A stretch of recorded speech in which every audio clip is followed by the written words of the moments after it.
Hi everyone, let's read chapter 15 of Because of Winn-Dixie. And let's remind ourselves what happened in chapter 14.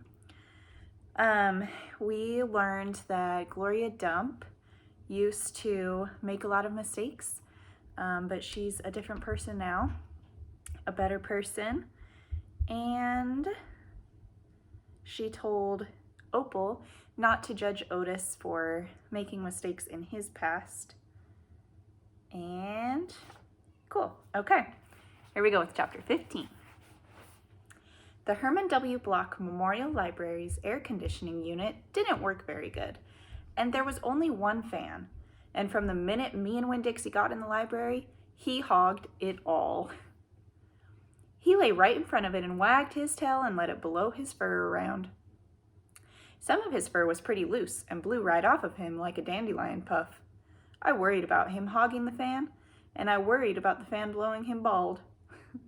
But Miss Franny said not to worry about either thing, that Winn-Dixie could hog the fan if he wanted, and she had never in her life seen a dog made bald by a fan.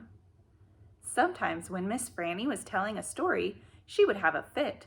They were small fits and they didn't last long, but what happened was she would forget what she was saying. And what they mean by that is she would start coughing really bad. Not that she was like throwing a fit. But what happened was she would forget what she was saying. She would just stop and start to shake like a little leaf. And when that happened, Winn-Dixie would get up from the fan and sit right at Miss Franny Block's side. He would sit up tall, protecting her, with his ears standing up straight on his head like soldiers. And when Miss Franny stopped shaking and started talking again, Winn-Dixie would lick her hand and lie back down in front of the fan. Whenever Miss Franny had one of her fits, it reminded me of Winn-Dixie in a thunderstorm. There were a lot of thunderstorms that summer. And I got really good at holding on to Winn-Dixie whenever they came. I held on to him and comforted him. I whispered to him, rocked him, just the same way he tried to comfort Miss Franny when she had her fits. Only I held on to Winn-Dixie for another reason too. I held on to him tight so he wouldn't run away. It all made me think about Gloria Dump. I wondered who comforted her when she heard those bottles knocking together, those ghosts chattering about the things she had done wrong. I wanted to comfort Gloria Dump, and I decided that the best way to do that would be to read her a book, read it to her loud enough to keep the ghosts away. And remember, those are not real ghosts. Those are just the things that she remembers that she's done in the past that she's kind of ashamed of. And so I asked Miss Franny, I said, "Miss Franny, I've got a grown-up friend whose eyes are going on her, and I would like to read her a book out loud. Do you have any suggestions?" "Suggestions?" Miss Franny said. "Yes, ma'am. I have lots of suggestions. Of course, I would suggest Gone with the Wind." "What's that about?" I asked her. "Why," said Miss Franny, "it's a wonderful story about the Civil War." "The Civil War?" I said. "Do not tell me you haven't heard of the Civil War." Miss Franny Block looked like she was going to faint. She waved her hands in front of her face. "Don't worry," I told her. "I know about the Civil War. That was the war between the South and the North about slavery." "Slavery, yes," said Miss Franny. "It was also about states' rights and money. It was a terrible war. My great-grandfather fought in that war. He was just a boy." "Whoa, your great-grandfather?" "Yes, ma'am. Litmus W. Block. Now there's a story." Winn-Dixie yawned real big and lay down on his side with a thump and a sigh. I swear he knew that phrase, "Now there's a story," and he knew that it meant we were not going anywhere really soon. "So go ahead and tell it to me, Miss Franny," I said. And I sat down cross-legged next to Winn-Dixie. I pushed him and tried to get him to share the fan, but he pretended he was asleep, and he would not move. I was all settled in and ready for a good story when the door banged and pinch-faced Amanda Wilkinson came in. Winn-Dixie sat up and stared at her. He tried out a smile on her, but she didn't smile back, so he just lay back down. "I'm ready for another book," Amanda said, slamming her book down on Miss Franny's desk. "Well," said Miss Franny, "maybe you wouldn't mind waiting. I'm telling India Opal a story about my great-grandfather." You are, of course, more than welcome to listen. It will be just 1 minute. Amanda sighed a real big dramatic sigh and stared past me. She pretended like she wasn't interested, but she was, I could tell. Come sit over here, said Miss Franny. I'll stand, thank you, said Amanda. Suit yourself, Miss Franny shrugged. Now where was I? Oh, yes, Litmus W. Block. Chapter 16. Litmus W. Block was just a boy when the firing on Fort Sumter occurred, Miss Franny Block said as she started into her story. Fort Sumter? I said. It was the firing on Fort Sumter that started the war, said Amanda. Okay, I said. I shrugged. Well, Litmus was 14 years old. He was strong and big, but he was still just a boy. His daddy, Artley W. Block, had already enlisted, and Litmus told his mama that he could not stand by and let the South get beat, so he went to fight too. Miss Franny looked around the library and then she whispered, Men and boys always want to fight. They are always looking for a reason to go to war. It is the saddest thing.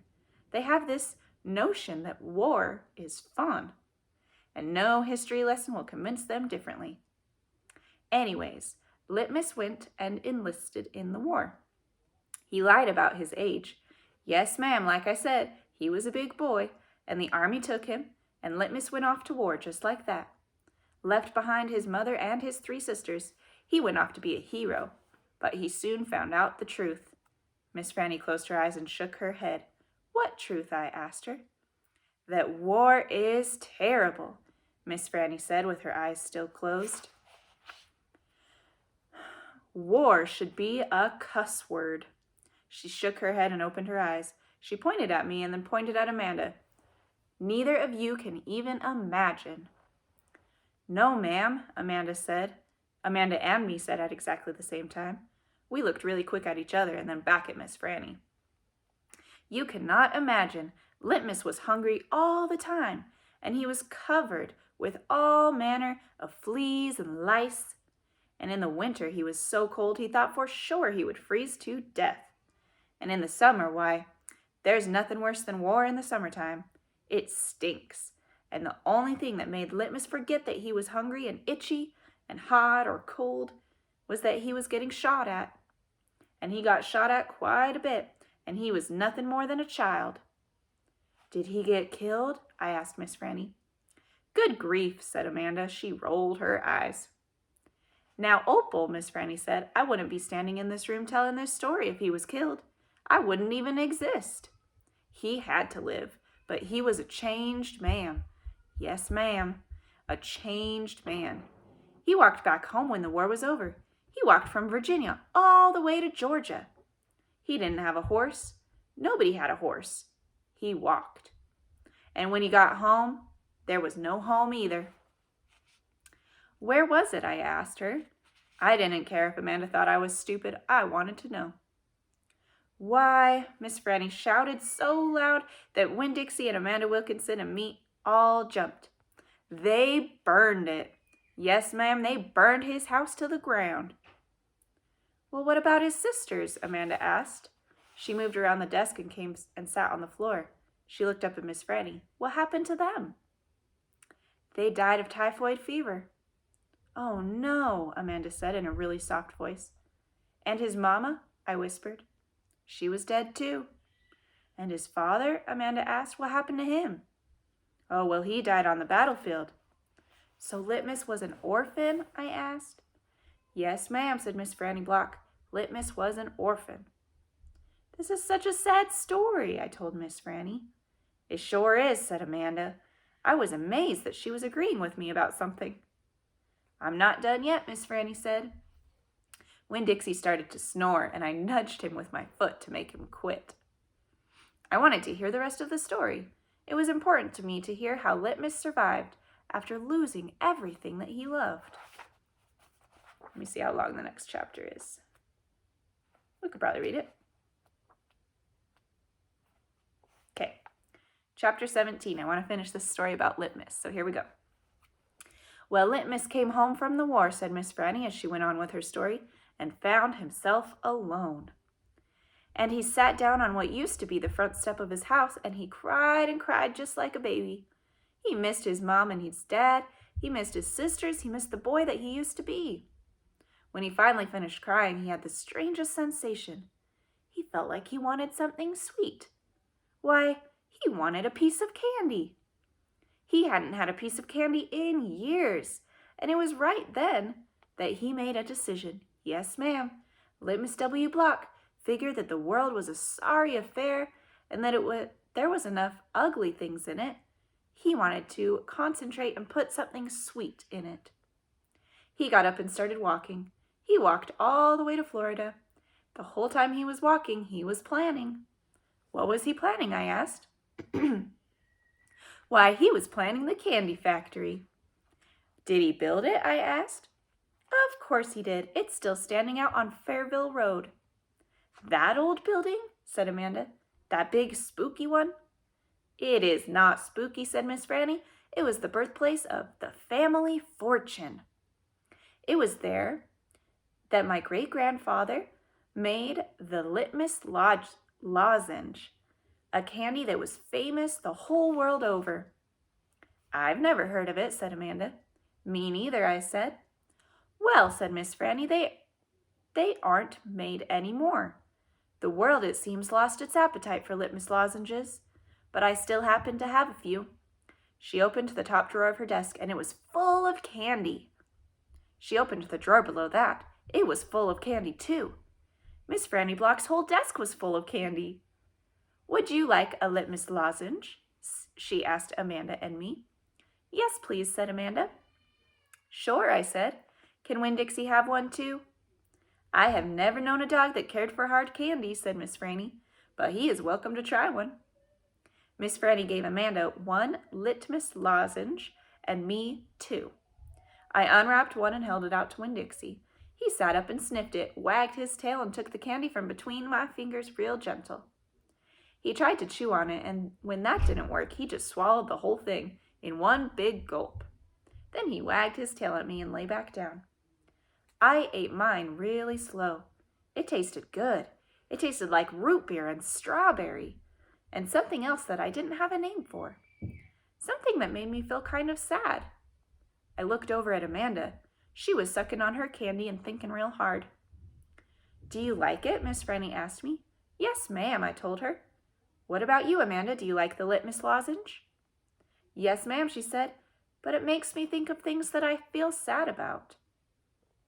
I wondered what in the world Amanda Wilkinson had to feel sad about. She wasn't new to town. She had a mama and a daddy. I had seen her with them at church.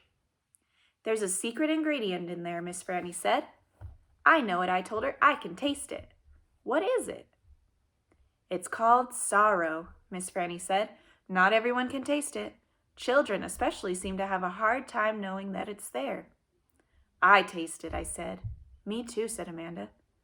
Well then, Miss Franny said, you've probably both had your share of sadness.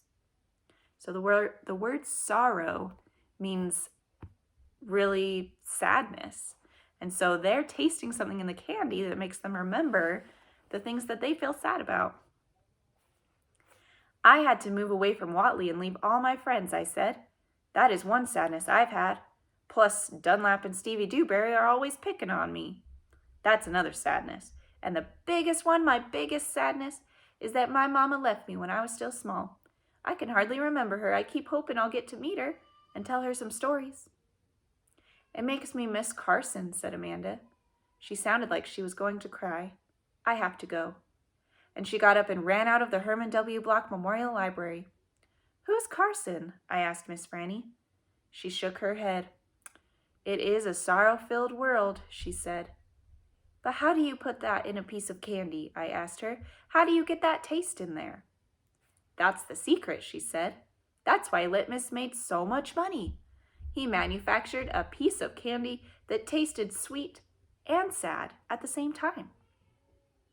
Can I have a piece to take to my friend Gloria Dump? And another one to Otis down at Gertrude's Pets? And one for the preacher and one for Sweetie Pie too? You can have as many as you want, said Miss Franny.